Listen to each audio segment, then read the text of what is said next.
मूलदेव राजा की कथा करेंगे। पज्जुन और मूलदेवो, प्रद्युम्न कुमार की कथा पूरी हुई और अभी आगे मूलदेव की कथा चालू। गौड़ देश पाटलिपुत्र नगर में राजकुमार मूलदेव सर्व प्रकार से मतलब पूरा था। मतलब उसके पास बहुत सारी कला थी। मतलब वह चाहे ऐसा रूप ले सकता था, लेकिन कहते ना कि चंद्रमा में जैसे कलंक होता है, इसके इसके जीवन में भी जुआ खेलने का एक बहुत बड़ा मतलब एक आदत हो गई थी। इसके लिए मतलब पिता भी परेशान होके मतलब कि ऐसा बेटा कि जो जुआरी है उसको वहां से निकाल देते हैं। ऐसे मतलब घूमते घूमते घूमते घूमते उज्जैनी नगरी में पहुंचते। वहां जाके उसने खुद का एक वामन रूप, ऐसे पीछे मतलब खुंद है ऐसे मतलब रूप बनाया और नगर जनों को मतलब कुछ कुछ कला दिखा के खुश करने लगा। वहां रही हुई देवदत्ता नाम की एक बहुत खूबसूरत वेश्या थी। उसको खुश करने के लिए मतलब उसकी आवास के पास उसकी जो महल था मतलब उसके सामने ही मतलब मूलदेव बहुत ही मीठी आवाज से गाने लगा। यह स्वर सुन के देवदत्ता ने अपनी दासी को भेजा और कहा कि मतलब छा तू मतलब वह जो गाने वाला है उसको लेके आ, मतलब ऐसे कलाकारों को तो हमको मतलब बहुत जरूरत है। दासी जो थी मतलब उसको भी पीछे खूंद थी और जैसे ही वह कुबड़ी दासी थी, जैसे ही मतलब मूलदेव के पास आती है तो उसने मतलब एक अपना एक मुक्का मारा जिसके द्वारा वह कुबड़ी से मतलब एकदम सीधी हो गई। वेश्या के पास गई मतलब और वेश्या ने देखा कि हूँ इतने कला है, मतलब एक मुक्के से मतलब जित कितने सालों से ये कुबड़ी थी मतलब और एक मुक्के से ये मतलब बराबर हो गई। तो कैसे भी करके उसको मूलदेव को बुला के आ। मतलब तब दासी भी झाके उसको बहुत प्रिय वचन से मूलदेव को बोलती कि आप पधारो, मतलब आप हमारे घर देवदत्ता के मतलब कि वहां पधारो, मतलब हमारी जो स्वामिनी देवदत्ता आपका स्वागत करती है। तो ऐसे मूलदेव भी मतलब आता है, मतलब अपना मूल स्वरूप प्रकट करता है और देवदत्ता के साथ दोनों के बीच में मतलब बहुत ही अच्छी तरह से मतलब कला विनोद में समय पसार हो रहे हैं। लेकिन अभी भी मतलब उसका जो जुआ का व्यसन नहीं छूटा। उसी गांव में मतलब एक देवदत्ता जो वेश्या थी उसके ऊपर प्रेम रखने वाला एक अचल नामक सेठ था। उसको पता लगा कि मतलब यह मूलदेव और देवदत्ता दोनों एक दूसरे के नजदीक के और एक दूसरे के प्रति प्रेम है। मतलब तो उसको कैसे भी करके तकलीफ देना है। विचार करके वह आया आया तो मतलब मूलदेव को मतलब पलंग के नीचे छिप के रहना पड़ा। मतलब तो इसको तकलीफ देने के लिए अचल ने मतलब पलंग के ऊपर बैठ के ही मतलब स्नान किया और मूलदेव को तिरस्कार करके वहां से भगा दिया। मूलदेव उज्जैन से वहां से गया, मतलब आगे एक जंगल से गुजर रहा था।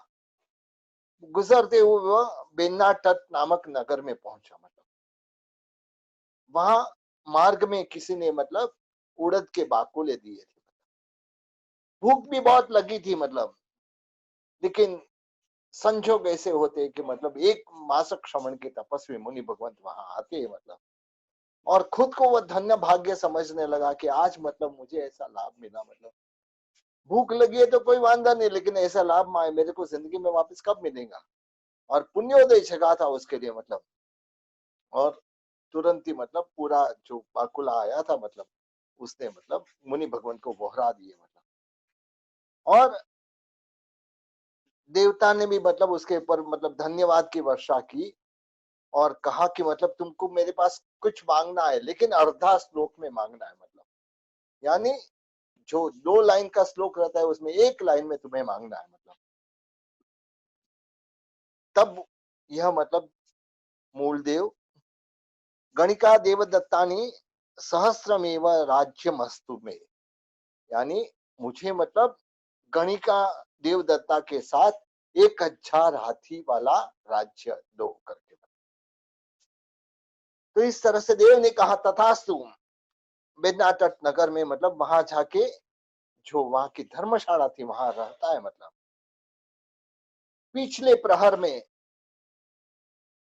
स्वप्न आता है कि मतलब मुख में पूनम का चंदा मतलब उसके मुख से प्रवेश कर रहा है। ऐसे देख के मतलब वह जाग गया और धर्म जागरण करने लगा। बाजू में और एक मुसाफिर था, मतलब उसको भी ऐसा ही सपना आया।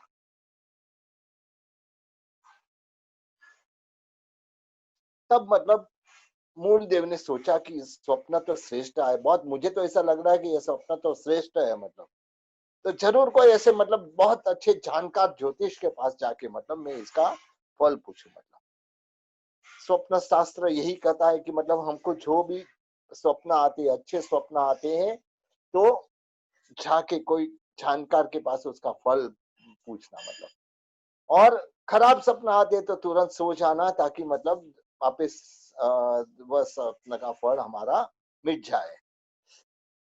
तो इसने मतलब अच्छा स्वप्न आया करके बाजू में जो और एक मुसाफिर था उसने सोचा कि मतलब मुझे स्वप्न आया, किसी को कोई रास्ते में जाते आते आदमी को पूछ लिया।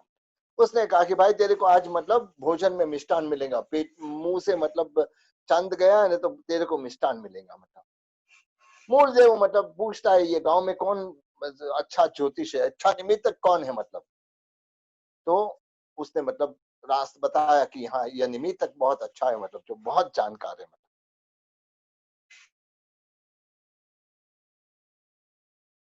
तुरंत ही के पास आता है और कहता है मतलब कि मुझे ऐसे मतलब अंतिम प्रहर रात्रि में इस तरह का स्वप्न आया कि जिसमें मतलब मैंने पूरा चांद को मतलब मेरे मुख से प्रवेश करते हुए देखा। तब जो ज्योतिष था, निमित्त शास्त्री था, उसने मतलब उसको पहले भोजन कराया और भोजन कराने के बाद खुद की मतलब बेटी के साथ उसकी शादी कराई। मूलदेव को आश्चर्य हुआ, क्या ये जान नहीं पहचान नहीं मतलब अपनी बेटी दे रहा है। मतलब तब मतलब ये शादी होने के बाद वह ज्योतिष कहता है मतलब तुम्हें मतलब 7 दिन के अंदर राज्य की प्राप्ति होगी। मतलब बिन्नातट नगर का राजा जो जिसको कोई पुत्र नहीं था उसका मृत्यु हो जाता है और मंत्रियों ने मतलब पुण्यशाली राजा की शोध करने के लिए पंच दिव्य प्रकट किए। हाथी की जो सूंड में, हाथनी की सूंड में कलश देते थे और कलश जिसके ऊपर अभिषेक करते थे वही उसको ही राजा मानते थे। मूलदेव राजा होता है, ऐसे मतलब 7 दिन बराबर पूरे होते हैं, मतलब उसके ऊपर अभिषेक होता है और मूलदेव राजा होता है। उज्जैनी से मतलब देवदत्ता को भी अपने पास बुला ली, जिसको उसके ऊपर प्रेम था। मतलब राजा ने भी अचल का तिरस्कार किया और वह भी मतलब घूमता घूमता बेन्नातट नगर में पहुंचा। वहां भी मतलब लेकिन मूलदेव ने आ, उसको भी सुखी किया। मतलब कि कोई वांधा नहीं, तूने मेरा अपमान किया है, कोई वांधा नहीं, मैं तेरा बदला नहीं लूंगा। मतलब मैं, तू भी सुखी हो, तेरे को जो चाहिए वो मैं देने के लिए तैयार हूँ। इस तरह से मतलब मूलदेव ने खुद ने मतलब बहुत सारे तीर्थ की यात्रा की। यात्रा करके मतलब आगे जाके अपने पुत्र को राज देके दीक्षा लेके मूल देव स्वर्ग में मतलब देवलोक में गए और वहां से मतलब च्यव के विमोक्ष में जाएंगे। मतलब तो इस तरह से किसी सुपात्र को दिया हुआ दान से कितना फल मिलता है, वह यह मूल देव की कथा बताती है।